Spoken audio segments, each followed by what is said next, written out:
Well, just restarting the old Coleman Vanguard motor gas generator versus the diesel. Diesel's over there, a little diesel.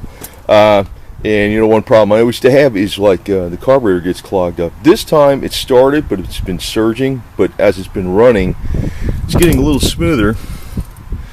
But you know, Stabil Fuel Stabilizer, basically crap. So I got some of this, and I'm going to put some of this in here. It's PRG-G, super concentrated. It's pretty expensive, but it treats 512 gallons. So you'll treat, so in other words, this treats up to 20 gallons. And I know it's smaller, it's about a quarter, but it's say, you know, this was this size, you'd be treating 80 gallons. This treats 512 gallons. Now, as I've been running this thing, it's been getting a little smoother. So that's one good thing. Let's put some of this in here. This will be more than enough because there's only 5 gallons. But it'll probably straighten out the gas that's in there too. Because you know how that garbage gas is today. It's garbage. It's got corn oil, corn made from corn.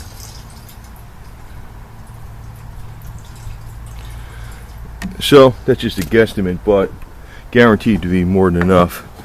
Eventually it'll do its stuff.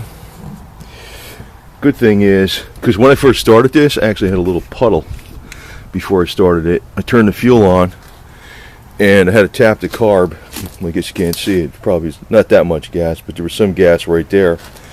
So, but fortunately I didn't have to take the carb apart, which was cool. And now the fuel is on. There's nothing running out. Turn it on.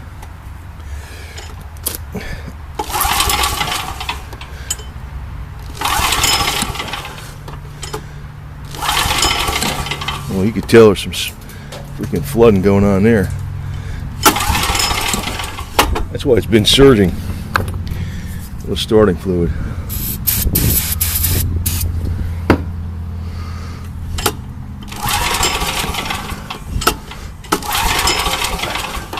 You see a little gas coming out the bottom. It's flooding out. That's just freaking gas. Gets gummed up. You know, you're supposed to use non-ethanol in all the small motors. Not that easy to find, no.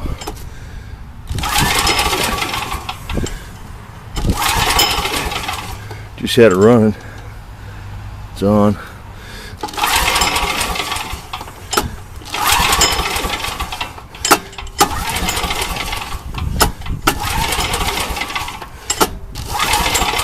Oh well.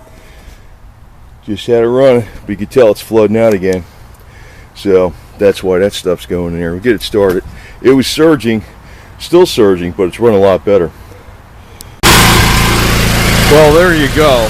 It's flooded out again. You see the thing was overflowing gas. Had to stop the gas, use starting fluid. But it's putting out about the right voltage.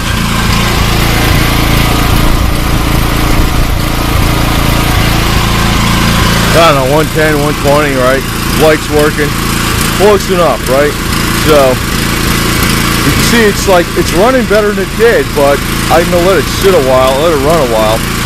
The light on with a little load on it, and yeah, I'll put it away again. But this time, once the good new gas gets through there, it should clear it up. So I'll tell you, man, if you need something in an emergency, you know. Sucks having to deal with this shit. I mean, I got it going, but still it was a pain in the ass. Well, it's running a little bit better. It probably surged a little bit because it doesn't have any real load on it, too, to speak of, versus that little 12-watt light. Another thing I did, you know, these little tires, they lose pressure pretty fast, and now they don't lose pressure pretty fast because I put some, I put Fix-A-Flat in each one of them. I know you're not supposed to do that.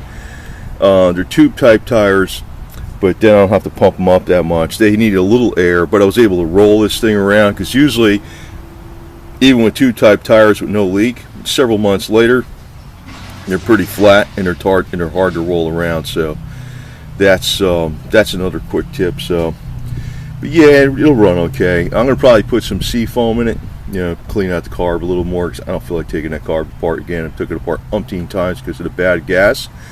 And if I get non-ethanol gas, it probably will last a lot longer, but with that stuff, it should last for years, that PRI.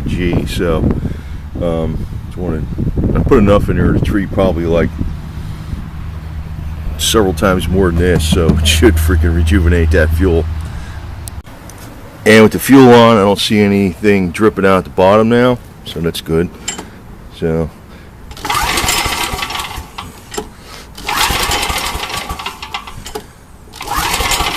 still a bitch to start.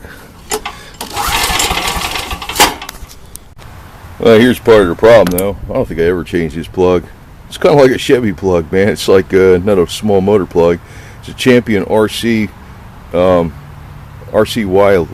I think it is. So RC 12 watt, RCYC.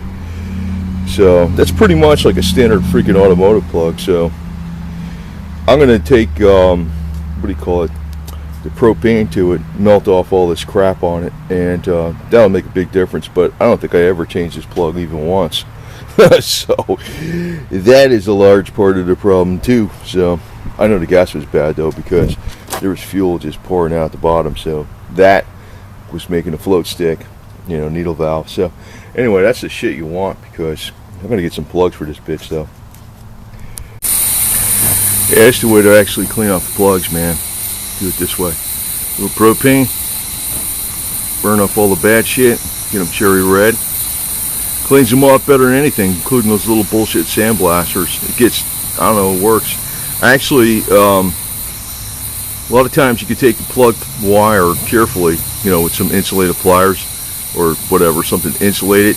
Pull the plug wire off so it arcs to the end of the, under here, you know, end of where I'm holding it with the vice grips, and that makes the plug get really hot, and a lot of times that'll clear it up. So that's the same principle. Once you get this puppy red hot, yeah, I'm gonna get some new ones though. God, I think it's the original one.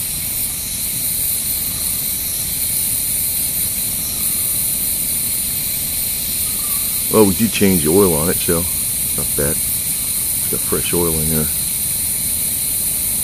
Air cleaner's good. Anyway, get this thing cherry red. Well, you can see what it does to the plug. It really cleans it up, because whatever kind of oil or carbon's in there, it burns it away, and so that's why it gets pretty clean. So I'm going to reinstall this, but I'm going to write down a number before I do, and get some new ones, and I'm sure that's going to solve a lot of the running problems. It's not just fuel. This plug is probably halfway fouled up, so oh well. But yeah, now that I got the good stuff in the gas though, I'm not gonna have a problem with these plugs getting all screwed up. So even though it's the original one, and it pays put a little anti-seize on that plug, because it's the only one you got, right? Don't strip that one, damn thing ain't gonna work, right? So yeah, I don't think it'll strip that easy, but it's a pretty long thread plug, but still, just to be on the safe side. Well, let's see what happens.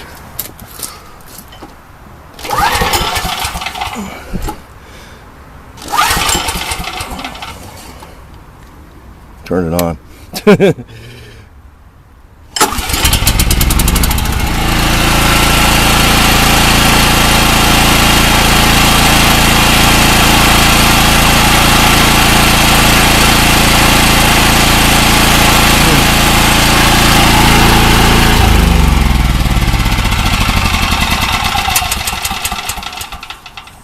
Well, no surging. How's that? plug was halfway fouled up. That's why I was surging. So you see how that straightened that out. So, like as usual, my videos I give you several tips. I was telling you about the PRI. I couldn't remember. There's some other stuff out there the military uses. There's some other brands too. Besides that, I knew Stabil was garbage. I was been meaning to get it. But you know, the other tip I told you about Well, stupid tip. I put Fix-A-Flat inside the tube tires. It keeps them inflated a lot longer. And the thing about cleaning the plug, and also the anti-seize on the plug, because it's the only plug you got. You don't want to be messing with trying to fix that or run that thread chaser down there. So, and you don't want to use acetylene to clean that with unless you're doing it really careful, man.